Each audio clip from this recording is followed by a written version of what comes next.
માનનીય ગુજરાત પ્રદેશ કોંગ્રેસ સમિતિના પ્રમુખ શ્રી આદરણીય શક્તિસિંહજી ગોહિલ સાહેબની સૂચનાથી તથા આપણા લોકલાડીલા સાંસદ સભ્ય શ્રી જ્ઞાનીબેન ઠાકોરના કહેવાથી ભલામણથી માનનીય શ્રી ભરતસિંહજી વાઘેલા પ્રમુખ શ્રી બનાસકાંઠા જિલ્લા કોંગ્રેસ સમિતિએ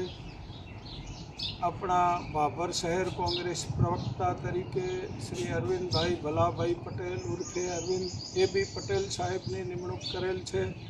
તથા ભાભર શહેર પ્રભારી તરીકે એકાના ભૂદેવ અંબારામભાઈ જોશીની નિમણૂક કરેલ છે,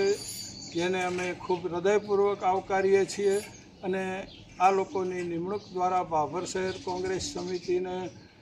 સંગઠનમાં પૂરતું બળ મળશે અને ભાભર શહેર ઉત્તરોત્તર કોંગ્રેસ ભાભર શહેર પ્રગતિ કરશે.